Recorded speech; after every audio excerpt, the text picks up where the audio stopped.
న్యాయ సేవాధికార సంస్థ traffic police సంయుక్తంగా ట్రాఫిక్ నియమాలపై విద్యార్థుల్లో చైతన్యం అవగాహన సదస్సు ర్యాలీ రోడ్డు భద్రతా మహోత్సవాల సందర్భంగా అరైవ్ అలైవ్ కార్యక్రమాల్లో భవిష్యత్తులో రోడ్డు ప్రమాదరహిత సమాజం ప్రమాదాలలో మరణాలు నియంత్రణ లక్ష్యంతో మండల న్యాయ సేవాధికార సంస్థ గోదావరి కని ట్రాఫిక్ పోలీస్ శాఖ సంయుక్త ఆధ్వర్యంలో విద్యార్థులకు రహదారి భద్రత న్యాయపరమైన అంశాలు ట్రాఫిక్ నియమాలపై అడిషనల్ డిస్ట్రిక్ట్ కోర్టు ఆవరణలో అవగాహన సదస్సు ర్యాలీ నిర్వహించారు. కార్యక్రమంకి additional district judge doctor T Srinivasa Rao Godavari కని ఏసీపీ ఎం రమేష్ ముఖ్య అతిథులుగా హాజరయ్యారు.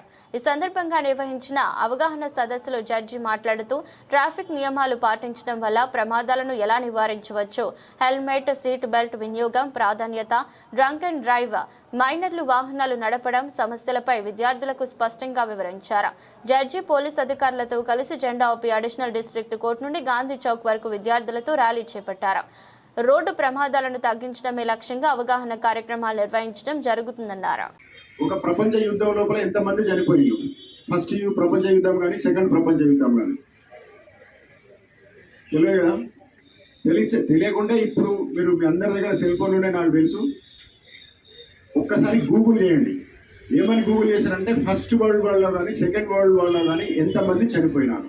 అది గూగుల్ చేసిన తర్వాత ఇంకొకటి ప్రతి సంవత్సరం యాక్సిడెంట్ల లోపల ఎంతమంది చనిపోతున్నారు అని కూడా ఒకసారి గూగుల్ చేస్తే ఏ ప్రపంచ యుద్ధం లోపల కూడా చనిపోయిన దానికంటే ఎక్కువ మంది మనం సింపుల్గా యాక్సిడెంట్ లోపల చనిపోతాం ప్రతి సంవత్సరం.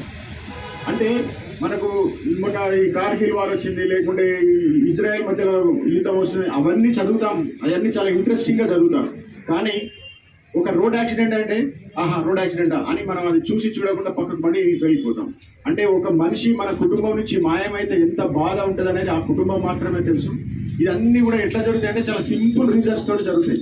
మీరందరూ ఉన్నారు, మీరందరూ మా ట్రాఫిక్ పోలీసులను మమ్మల్ని ఊరికైనా జలగొట్టేసి స్పీడ్ బైకింగ్ చెప్పేసి వెళ్ళిపోతారు.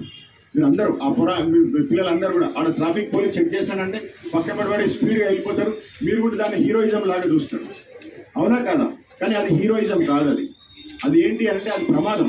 ఎక్కడో ఒక చోట ఎప్పుడో జరగచ్చు, ఎప్పుడైనా జరుగుతుంది ప్రమాదం, ఎప్పుడైనా జరగచ్చు. అది జరిగినప్పుడు ఆ మనిషి మన కళ్ళ ముందు నుంచి మాయమైపోతాడు, సింపుల్గా మాయమైపోతాడు. అదేంటి అంటే హెల్మెట్ పెట్టుకోకపోవడం, ఇప్పుడు సార్ చెప్పినట్టు మీకు చెప్పిన చదివించిన అన్నీ కూడా చిన్న చిన్న జాగ్రత్తలు తీసుకోకపోవడం వల్ల మన కుటుంబం నుంచి ఒక మనిషి అకస్మాత్తుగా మాయమైపోయేటువంటి సందర్భం ఒక రోడ్ యాక్సిడెంట్ మాత్రమే. కాబట్టి మీరు అందరు యంగర్స్, మీరు భవిష్యత్తు, you are the future of your family. మీ భవిష్యత్తు, మీ తల్లిదండ్రుల భవిష్యత్తు మీ మీదనే ఆధారపడి ఉంటుంది. కాబట్టి మీరు మీ తల్లిదండ్రులకు చెప్పాలి. మీరు కూడా మీరు బైక్ నేర్చుకునేటప్పుడు కానీ కార్ తోలేటప్పుడు కానీ మినిమం జాగ్రత్తలు తీసుకోవాలి. మీకు అందరికీ కొంచెం ఇక్కడ ఏమవుతుందంటే ఇదంతా పెద్ద సోది, మమ్మల్ని తీసుకొచ్చి ఇక్కడ కూర్చోబెట్టి మాకు తెలియదా, మాకు ఇట్లా చెప్తున్నారని మీకు అనిపిస్తుంది. అనిపించినప్పటికీ కూడా ఎందుకు చెప్తున్నాం మీకు బలవంతంగా అంటే, మీరు ఇప్పుడు సార్ చెప్పిన అన్ని సూచనలు పాటించి ఏ ఒక్కరు వాళ్ళ ప్రాణం కాపాడుకున్నా మేము మా యొక్క ఈ మీటింగ్ ఒక సార్థకత ఉంటుంది. కాబట్టి దయచేసి మీరందరూ కూడా సందర్భంగా మరి సెంట్రల్ గవర్నమెంట్ అలాగే సుప్రీంకోర్టు ఆదేశాల మేరకు మనకి రాష్ట్రం మన న్యాయ సేవాధికార సంస్థ ఇచ్చిన ఆదేశాల మేరకు ఈ దినము ఈ సేఫ్టీ డేని నిర్వహిస్తున్నాం.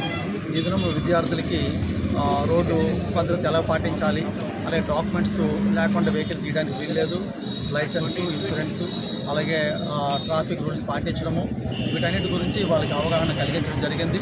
అదే కాకుండా మరి భారతదేశంలో అనేక మంది యాక్సిడెంట్లు జరుగుతున్నాయి. రోజు రోజుకు ఎక్కువ మంది యూతే యాక్సిడెంట్లో ఇన్వాల్వ్ అవుతున్నారు. కాబట్టి యూత్కి ఎక్కువ అవగాహన కలిగించినట్లయితే మ్యాక్సిమం మనం ఈ యాక్సిడెంట్ని అవాయిడ్ చేయొచ్చు, అనేక మంది ప్రాణాలను కూడా మనం నిలబెట్టుకోవచ్చు. అంతేకాకుండా యాక్సిడెంట్ అయిన తర్వాత ఇమీడియట్గా ఫస్ట్ అవర్ గోల్డెన్ అవర్ అంటారు. ఈ ఫస్ట్ అవర్లోనే ఎవరైనా సరే హెల్ప్ చేయొచ్చు. ఆ వ్యక్తిని సమీపంలో హాస్పిటల్ తీసుకెళ్ళి జాయిన్ చేయొచ్చు. వాళ్ళు కూడా పోలీసు వారు కానీ లేకపోతే మరో హాస్పిటల్ డిపార్ట్మెంట్ కానీ ఎటువంటి ప్రశ్నలు వేయకుండా, వాళ్ళు ఇబ్బంది పెట్టకుండా కూడా వాళ్ళని చేయొచ్చు అనేసి ఈ మధ్యన మనకి ట్రాన్స్పోర్ట్ డిపార్ట్మెంట్ సర్క్యులర్ కూడా జారీ చేసింది. దాని ప్రకారం ఎవరైతే అలాగా ఆ వ్యక్తుల్ని యాక్సిడెంట్లో ఉన్న వాళ్ళని ఇమ్మీడియట్గా దగ్గరలో ఉన్న హాస్పిటల్కి సహాయం చేస్తారో వాళ్ళకి రివార్డు కూడా ఇవ్వమనేసి ప్రభుత్వం ఒక నిర్ణయం చేసింది. వాళ్ళనే మనకి గుడ్ సమారిటన్ లా అని అంటారు. ఆ లా ప్రకారం ప్రతి ఒక్కరు కూడా ఇప్పుడు వెళ్ళి ఆ వ్యక్తుల్ని హాస్పిటల్ జాయిన్ చేయొచ్చు, ట్రీట్మెంట్ చేయించవచ్చు. వాళ్ళ కోర్టు కూడా వాళ్ళు పిల్లనవసరం లేదు. ఈవెన్ పోలీసులు కూడా వాళ్ళ ఇంటికి వెళ్ళి అవసరం అంటే రికార్డ్ చేస్తారు తప్ప వాళ్ళకి ఇష్టం లేకుండా ఏది చేయడనేసి ఆ చట్టం ప్రకారం చెప్తుంది. కాబట్టి మ్యాక్సిమం మన ప్రాణాలను కాపాడుదాం, రోడ్డు భద్రతలను పాటిద్దాం. థ్యాంక్ యూ అనండి. రోడ్డు ప్రమాదాలు చాలా జరుగుతుంటాయి. మనకి ఫస్ట్ వరల్డ్ వార్లో కావచ్చు, సెకండ్ వార్లో కావచ్చు, ఎంతమంది పబ్లిక్ చనిపోయారో అంతకన్నా ఎక్కువ మంది చనిపోతారు. అంటే మనం జనరల్గా ఏదైనా మేజర్ యాక్సిడెంట్ జరిగితే మనం ఇది అని చూస్తాం, కానీ ఒక్కరిద్దరు తీస్తే రోడ్ యాక్సిడెంట్స్ అనేది తీసి పక్కబడుతున్నారు. ఆ రోడ్ యాక్సిడెంట్ వల్ల ఒక్కరే కాదు మన ఫ్యామిలీ అనేది ఆగమవుతుంటుంది. రోజుకు సుమారుగా ఎవ్రీ 4 minutes ఒక యాక్సిడెంట్ జరుగుతుంటుంది.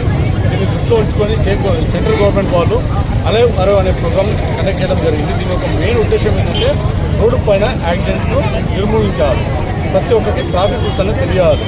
మనం చేసే చిన్న చిన్న తప్పులు సరిదిద్దుకుంటే మన లైఫ్ అనేది సేఫ్గా ఉంటుంది.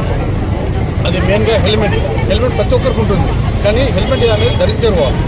50% ఆఫ్ ది పర్సన్ ధరిస్తారు, 50% ఆఫ్ ది పబ్లిక్ ఏంటంటే మర్చిపోతారు. ఏంటంటే ఇక్కడికి పోయేస్తాం కదా, మనం బండి స్టార్ట్ చేసినాం కంపల్సరీ హెల్మెట్ అనేది తీసుకోవాలి. హెల్మెట్ పెట్టుకున్న తర్వాత బండి స్టార్ట్ చేయాలి.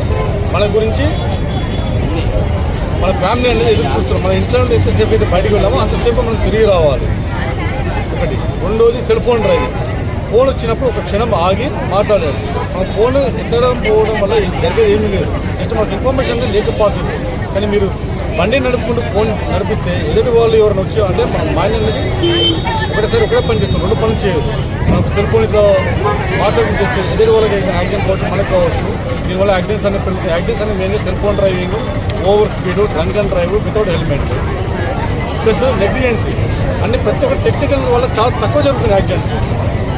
రోడ్స్ అనేది చాలా విశాలంగా ఉన్నది, వ్యూ అనేది క్లారిటీగా ఉన్నది, లైటింగ్ చాలా బాగా ఉన్నది, స్పీడ్ బ్రేకర్స్ ఉన్నాయి, కాషనరీ కోడ్స్ ఉన్నాయి. ఇన్ని ఉన్నా కూడా యాక్సిడెంట్స్ అనేది రోజు పెరుగుతున్నాయి. దీని ఒక మెయిన్ ఉద్దేశం ఏంటంటే నెగ్లిజెన్స్. ఏమవుతుంది, ఇక్కడికి కదా పోతున్నాము అనే కాన్సెప్ట్ మీద అది అన్ని మర్చిపోవాలి ప్రతి ఒక్కరు. నాకు ఏమైనా జరిగితే నా ఫ్యామిలీ ఆగమవుతుంది అనే కాన్సెప్ట్ మీద ఉంటే మనం ఎన్ని ప్రోగ్రామ్ చేసినా కూడా స్వయంగా మనకు వస్తే మాత్రం యాక్సిడెంట్స్ అనేది 100% తగ్గుతాయనే ఉద్దేశంతో